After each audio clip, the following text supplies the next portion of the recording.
Now we go to our topic. In our study of single variable calculus, we know that every bounded sequence of real numbers has a convergent subsequence. Okay, this is very useful to prove the important results. For example, the nice properties of continuous functions over closed intervals. That's very useful. To demonstrate multivariable functions, we need higher dimensional generation of this result. Can this be true? The answer is yes. This is our theorem.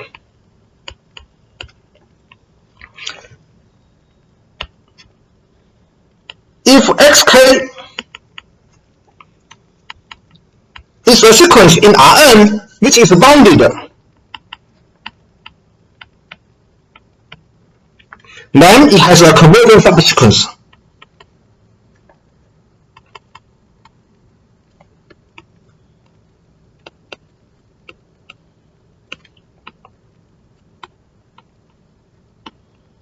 Okay, this is a natural generation of the previous single variable result I just recorded. So here there's a concept bounded. This we should know because we have introduced this concept in the previous lectures. What's bounded? A set, remember, a set S is bounded. Means there exists a R large enough such that maybe I will denote by capital R, such that the set S is contained in the ball centering at the origin, which radius capital R. This means for any x in this set S, x will belongs to the ball. Therefore, the distance from x to the center of the ball, the origin, which is the norm of x, will not greater than R. It's less than R. Okay, so this is what a bounded set means. So a sequence is bounded means that all terms in the sequence xk are all less than or equal to R. Okay, this is the bounded. So how to prove this result? The idea is very simple. We apply the one-dimensional result again and again, then we can establish this higher dimensional result. How to do this? So nice notation will play a role, a very significant role. We write the term of the sequence xk in its components or coordinates. So xk1, xk2, xkn. Because xk is a sequence in Rn, every term is a point in Rn has n coordinates. So we denote by xk1, xkn. We use the superscript to denote the location of the coordinates. Okay, so because xk is bounded and we have a very obvious inequality. Each coordinate of xk, which is xki is a real number. Its absolute value will not greater than the norm of xk, therefore will not greater than R. This means every coordinate of the sequence xk consists of a bounded sequence of real value numbers, real numbers. Okay. Now, so this is very important. Now, since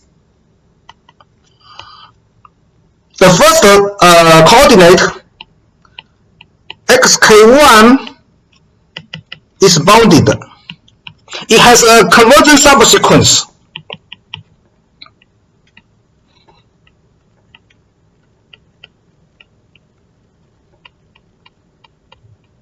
Denoted by xk, maybe I will write this in red. Denoted by xk, because this is the first generation, xk1 I, and this means first generation, and we also need a superscript to indicate that this is the first coordinate. This subsequence is converged, so such that xk1 I1 converge to some real number a1 as I goes to infinity. Remember, the index of the subsequence is I. Therefore, taking limit, we will let I goes to infinity. Okay. Then we consider the second coordinate. The second coordinate, the corresponding subsequence of the second coordinate, xk2. 2 here means the second coordinate, I1. We consider this sequence of real numbers. This is also bounded, right? Because this sequence simply a subsequence, because it is a subsequence of this is a subsequence of xk2, right? Therefore, it is also bounded by R. So it has a convergent subsequence. It has a convergent subsequence. This subsequence is taken from the first generation subsequence. Therefore, it is a second generation subsequence. So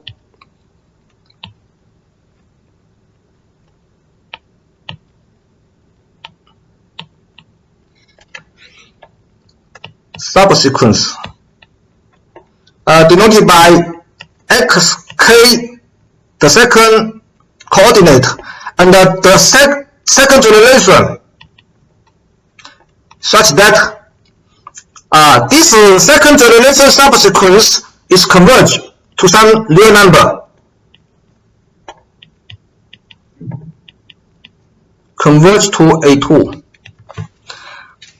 Now we should remember that xk, the first generation subsequence of the first coordinate, is converged, but the corresponding term consists of a second generation subsequence of the first coordinate.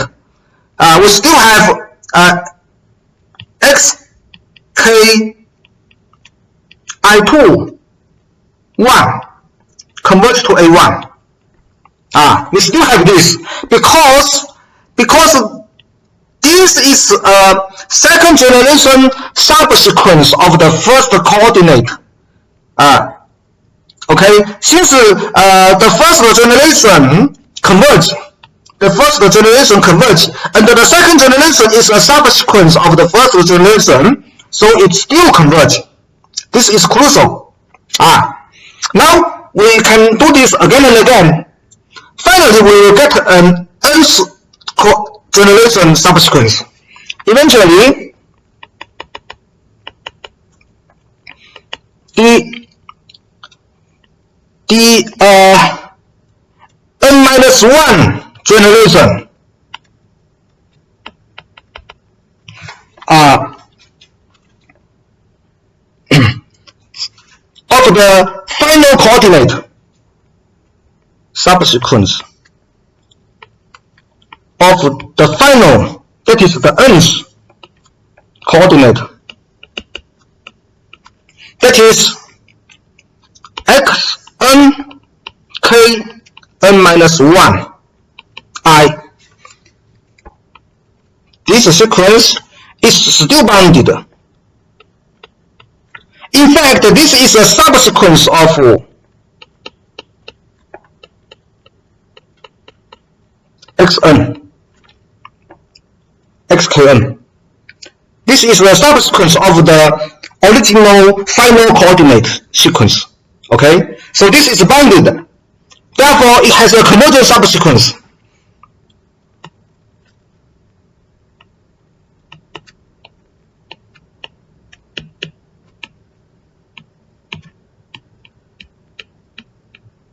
Of course, this subsequence should be denoted by xn kn. Here, this n means the nth generation, and I is the index of the sequence, such that xn kin converts to some real number an.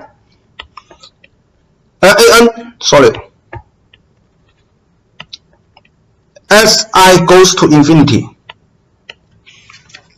But we notice that we still have the other convergence remains. Just like we get the second coordinate sequence has a convergent subsequence, and the first coordinate sequence remain converge. Similar to this, we still have x kin1 converge to a1, because this is a subsequence of xki, the first generation. For the first coordinate, the first generation converge. For the second coordinate, the second generation converge. The corresponding second generation of the first coordinate converge. Okay, so when we go forward, the coordinate behind us remain converge. So the first generation converge, the second converge. This is second generation. The nth generation of the second coordinate remain converge to a2 until the n-1 coordinate, also the n generation, converge to an-1. All this together, all this in blue together, which our red circle 1 tell us that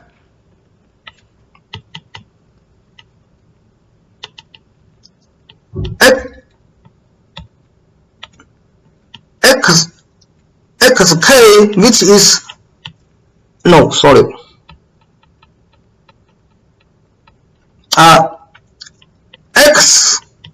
xkni, which is xkni1,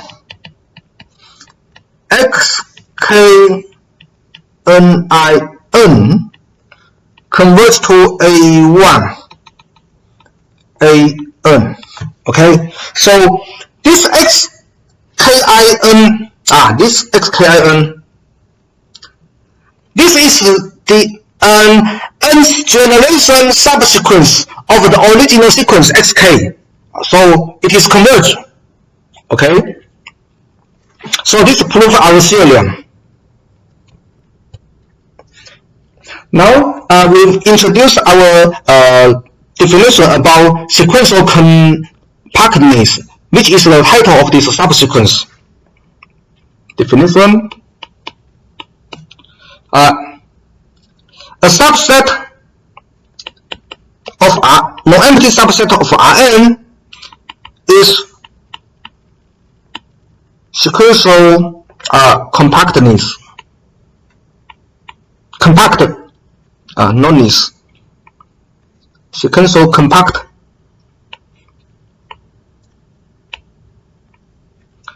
If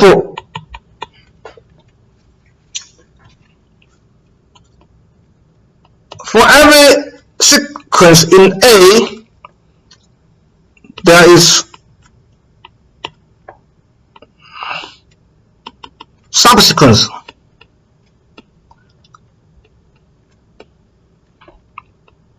xki such that xki converge to a point, and the limit also belongs to A. Okay, this is sequential compactness.